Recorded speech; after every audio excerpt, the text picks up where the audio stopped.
An entitled Karen freaks out on me when I get a picture with Santa, claiming that because I don't believe in Christmas, I'm apparently gonna burn in hell, and I've honestly never laughed harder in my life. Here's what happened. So first, some backstory. I'm 20 years old, I'm Jewish, and I work at a toy store at the local mall. So the get your photo with Santa thing is right in front of the toy store at the mall that I work at, which makes sense. Kids can look around while their parents wait in line, or the parents can look for present ideas while their kid waits in line, or they can wait as a family. There are a lot of options with it set up this way. So this incident happened at around 11 o'clock in the morning. I had been working at the toy store, and my boss lets me know I can go on break, so I end up doing just that. I had about 30 minutes, and I wasn't particularly hungry, but when I walked by the Santa exhibit, I saw that there was no lineup because it was a weekday in the middle of the day. Most kids are at school, and most of the parents are working. So since I'm an adult, and I don't celebrate Christmas, I thought a picture of me on Santa's lap would be a funny gift for my family on Hanukkah when I'm home. So I get in line. There's one family who currently has a kid seeing Santa, one kid in front of me, and not long after, our entitled mother, our entitled father, and their stupid children. They were all very lovely at first. We had a bit of a small talk while we waited. I asked their kids how excited they were to see Santa, as well as just some generic filler conversation questions. The family in front of me goes, and in hindsight, I think the gears were starting to turn in the mother's head that I wasn't just an older sibling, and I was actually there for myself. The family in front of me leaves. I get to tell Saint Nick exactly what I want for the holidays, even though I don't celebrate it, and I get my pictures. I go back to work and I clock back in, because even without the lineup, just waiting for two families and getting the pictures printed, as well as paid for, took most of my lunch break. And a few minutes later, the family from before comes in. The kids run off to go look at toys, and I give them a friendly hello again, but I am met with a very cold-hearted hello from the mother. Our store wasn't very busy either, given the time of day that it was, as well as the day in the week. So while they were browsing, I was showing my coworkers and the boss the pictures that I got, just for a laugh. And right when that happened, the mom stomps over as if I had just spit in her figgy pudding. She goes, "I'm sorry, I just think it's very rude and immature to keep my kids waiting longer just for a joke." I said to her, "Ma'am, there was no wait, at least not to see Santa." She then responded in a snarky way by saying, "You're too old to believe in this crap." Keep in mind, her kids were the only kids in the store, and at this point, she was yelling at the top of her lungs. I say to her, "Ma'am, I don't celebrate Christmas. I don't even believe in it." And I say this a little bit quieter because I'm capable of being at least courteous towards her kids. The entitled father then chimes in and says, "Well, that's a whole other reason why you shouldn't have been there.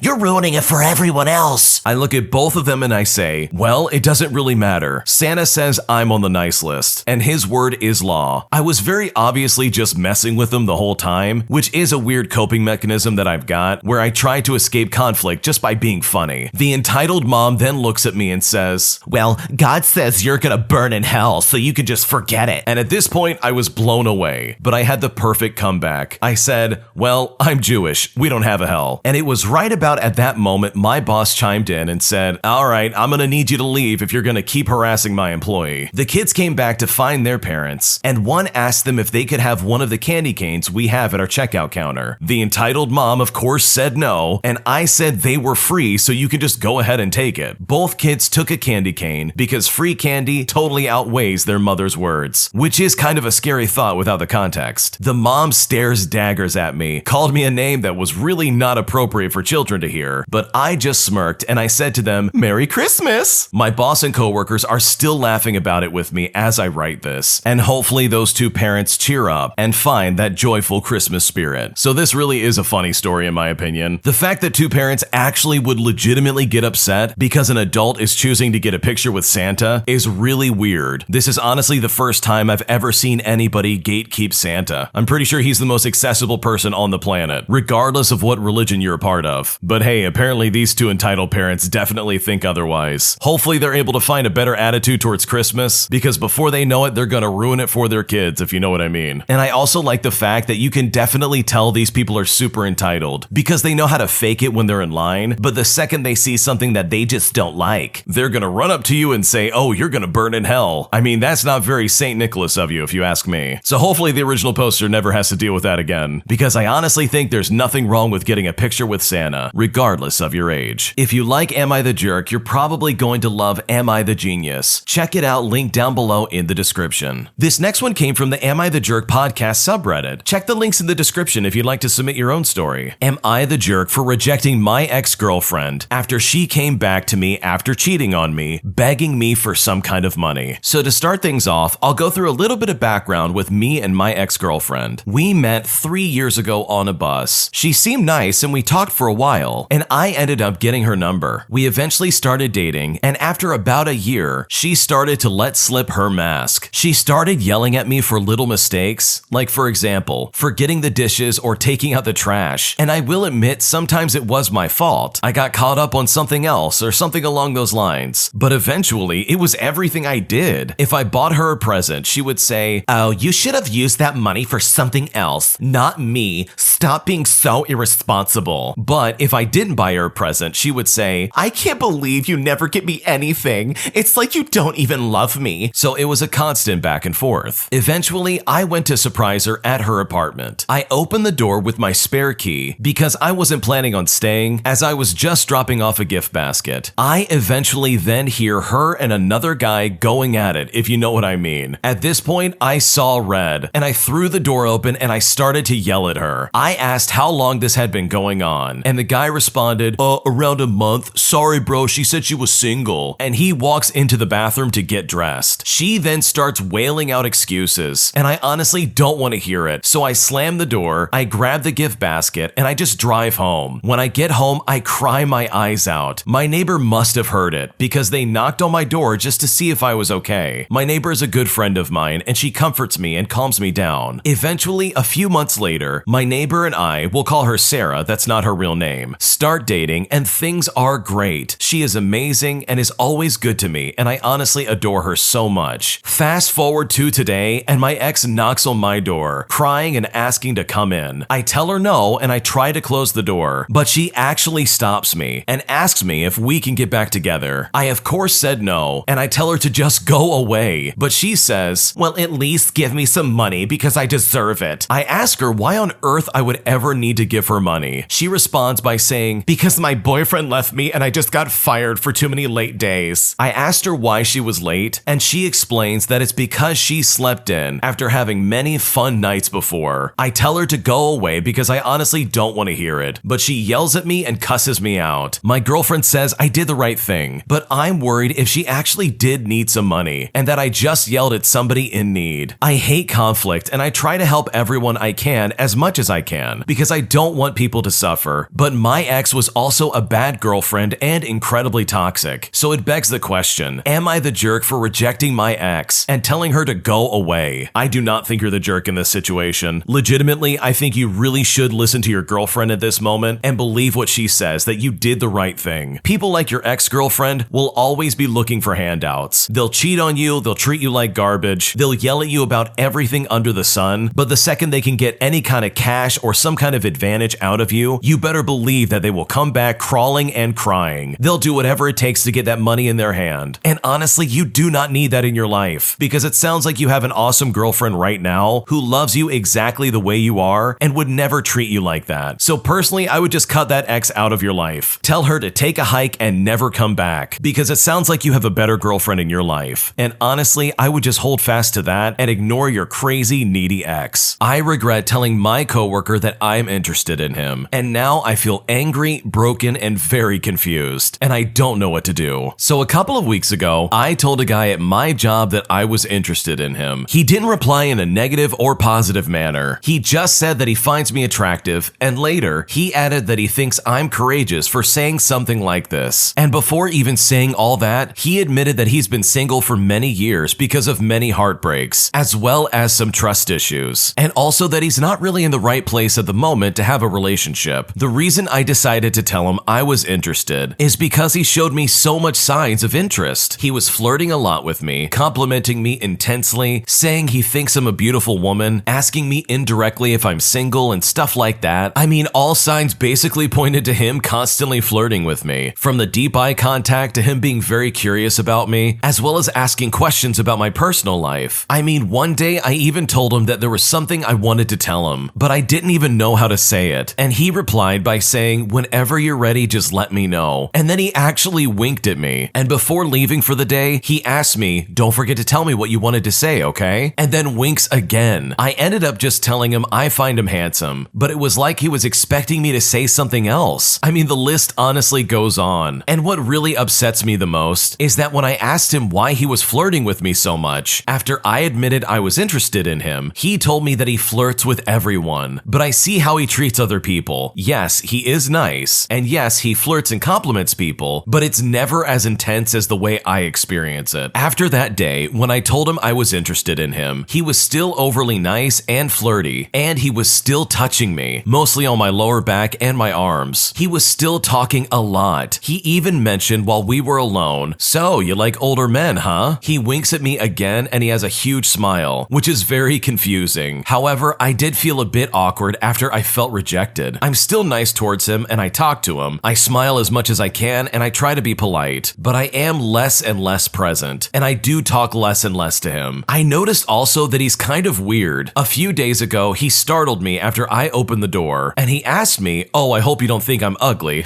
Just kidding. But really, you were just in your bubble, right? Even today, he ate at the same time as me again, and decided to sit closer to me as usual. I engaged in a little bit of conversation with him, and we talked for a little bit, but he was silent the rest of the time, and usually he talks a lot. At some point, we were alone, but I felt like he really wanted to say something. He was silent and he just kind of seemed off. He just ended up asking me why I'm not eating and that I should eat more. So it begs the question, am I making him feel uncomfortable? I'm just really confused by his behavior and I honestly don't know what to do. First off, I always think it's a bad idea to try and ask somebody out that you work with. That is definitely not going to go well most of the time, and if anything, it's going to cause weird situations like this. But on the other hand, this guy is definitely leading you on in my opinion. He's using the fact that you said, "Oh, you're really attractive," and decided to just kind of lean into it as some kind of joke. And that's not fair for you or your feelings. And if anything, you already have your answer about how he's going to treat you. And you know for a fact that it will never be more than just some kind of work friendship. But with the way he's acting, I very seriously don't think it's going to even be that far anymore. Also, this guy's winking at you after he says stuff. Sorry, but that's just a little creepy. That'd be acceptable if you're in a relationship. But for a colleague that you just turned down, no, that's really weird. So do yourself a favor and look for somebody else, because this guy's not interested, and if anything, it sounds like he's just trying to string you along, which honestly is completely unfair to you. Today, I messed up by realizing that my husband and I have been miscommunicating for years, and it's honestly pretty funny. So today, I was talking at lunch with my husband, and we went over the same subject we have unsuccessfully talked about for years. Please also note that we have known each other for almost 10 years, and we've lived together for 5, and we've been married for almost 3. So we were talking about dogs and cats, and he said that cats are pretty good. Now, pay attention to that wording, because that's the bit where we messed up. Over the years, I had been disheartened when he said things were pretty good. From my perspective, he seemed to be emotionally distant and unenthusiastic about things. Everything was just pretty good, and he said it in a very mild tone of voice. So over the years, we tried to talk about it with limited success. Today, when I asked him why he never seemed to show much enthusiasm for things, he was confused as always. He said that he did show enthusiasm because he likes cats, but I explained that he just said that they were only pretty good, and this confused him even more. But somehow, I managed upon the magic combination of words to get him to further elaborate. Usually, he would just repeat that things were pretty good, but today he managed to lay out his scale, and this is how it goes. It starts out as okay, and then it goes to good, then there's pretty good, and at the top of that list is the word great. Now, I have never seen pretty good used in that place in the scale. I always place it below good, as in almost good or mostly good. For years, we had been talking about things, and I was just always under the assumption that he just wasn't really interested in whatever it was. I had to run damage control at Thanksgiving dinner one time because he said my mom's cooking was pretty good. We have stopped watching TV shows because I thought he was only mildly enjoying them and didn't want to be too much of a bother. I eventually just came to the conclusion that he simply wasn't very expressive and tried to place his responses on my scale because he had such difficulty explaining it. And mind you, this has been going on for years. I also got disheartened when he said my dog was pretty good. He calls me pretty cool. When I told him about my scale, he was shocked. He says it must be a southern thing, though I don't really remember it when I lived in Texas. We compromised and said that it must be an Arkansas thing, Michigan, which is his home state. We both began re-examining our interactions over the years. The Thanksgiving dinner, me explaining to my brother that no, my husband really did like that movie. He just expresses it in that way, especially how he talks about my dog, pretty much all of it. When lunch was over, I assured him everything was okay, and he said I was pretty cool and got this horrified look on his face. He realized that from my perspective, he had been calling me mostly good for years. I similarly realized I had been assuming he wasn't enthusiastic about things because of that wording. It was so embarrassing. I have since encouraged him to be more open about his feelings and his happiness, as well as just confusing him for years. I'm just so baffled by everything. It's good we're learning to communicate, but man, he feels really apologetic now, and I've tried to assure him that it's honestly okay. We're trying to find better ways to communicate, but you know what? It's kind of a process. He has also encouraged me to ask him what he really means when he says things, and this will hopefully be a good way of getting him to rephrase some of the things that he says. Hopefully we can cut down on miscommunications like this in the future. This is really a funny story. You think your partner feels one way and then they turn around and say, no, I actually really enjoy this. And also, if this is scaled from 1 to 4, this person's partner has scaled their relationship at a 3 out of 4, which is really good. Hopefully this works out for them, and hopefully they're able to communicate better, because I can honestly only assume what it's like to go literally years under the assumption that your partner really isn't that interested in just about anything. But in contrast, it must be relieving knowing that your partner is way more into you as well as the people around you than you previously realized. My sister is jealous of my friendship with her boyfriend, and now she thinks I'm trying to steal her boyfriend away from her, and I honestly don't know what to do. Okay, so my sister is dating her boyfriend for about 3 years. He's a good guy and I'm happy for them. She's a bit insecure about how she looks, but I don't know why, as she is so gorgeous, but she just doesn't see it. Her boyfriend loves her so much and is completely loyal to just her. I also get along really well with her boyfriend. We don't hang out or text on a daily basis, but we talk sometimes, and he's been texting me more often because of her Christmas present. We do those huge get-togethers at Christmas where all of our family, partners, and family friends are invited to my parents' house, and we just eat, drink, and play games all night long. And we have a group chat for planning purposes. My sister and her boyfriend are also in there, as well as other family members, friends of my parents, neighbors, and relatives. We all live pretty close by. I recently moved in with my best friend and got a new bed a few days ago. I couldn't get it upstairs on my own, mostly because there were some big boxes and it was far too heavy, so I texted in the group if anyone is close by to help me out. My sister's boyfriend, we'll call him Jake, that's not his real name, told me that he is in my area and will come over. He did, and he helped me to get it set up. It took maybe an hour in total, so I offered that he can have dinner with me as a thank you. I made a pizza, we ate and talked about the upcoming Christmas, and honestly nothing happened. We just talked as friends. He then left an hour later. Not soon after, my sister called me to accuse me of being into her boyfriend. She told me that I have enough guy friends, as well as guys that are into me, that could have helped me get stuff set up, but I just had to choose her boyfriend. Now, I have told her several times that I am simply not interested in Jake. I told her that there's nothing to worry about, but she didn't believe me and she just cussed me out. She then told me that I'm not allowed to come to the get-together. I talked to my parents and they are on my side and say that she is just overreacting. Now my sister says that she and Jake aren't coming if I come along. I tried to talk to her, as well as Jake too, but she's still super upset and blocked me on all social media, and I don't know what I did wrong. Maybe I shouldn't have invited him to stay, but he did me a favor, so I wanted to show my appreciation for his work, his time, and effort to help me out. And I honest to God would have done the same thing for anyone else who came along to help me with this. We just had dinner. I didn't invite him for anything else, if you know what I mean. She is apparently also mad at Jake, but not as much as she's mad at me. He just texted me stating that she thinks I'm into him and tried to steal him from her, but I'd never do that to her ever. She's my little sister and I would never hurt her. I'm at a loss at the moment because I want to resolve this issue before Christmas. I don't want us to make a fool out of ourselves for fighting over something so stupid right before the holidays. What should I do? The way your sister is acting is absolutely ridiculous. I mean, that has to be some serious insecurity for her to start acting like that. I mean, it's not that big of a deal. You literally just had dinner with her boyfriend, and that was just as as a thank you for him coming out to help out. There are a few options here, but I think if anything, just explain to her that, hey, maybe I'm just trying to have a brother-in-law type relationship with him and nothing more. It's really unfortunate that your sibling feels this way. So maybe even also talking to the boyfriend and saying, hey, can you try and reel this in and explain to her that you are not interested in me? That might be a good way of trying to get through to her and explain to her that no, nothing is going on. Nothing happened and there's literally nothing to worry about. So hopefully that conversation goes well. Because you're right, it is literally right before Christmas, and it really would be stupid to argue over something so small this close to the holidays. Thanks for watching. When you subscribe, make sure to hit the bell to turn on notifications so you never miss a video. To finish listening to all the stories, use the playlist at the top of the description. And if you like Am I the Jerk, you're probably going to love Am I the Genius. Check it out in the description below and subscribe.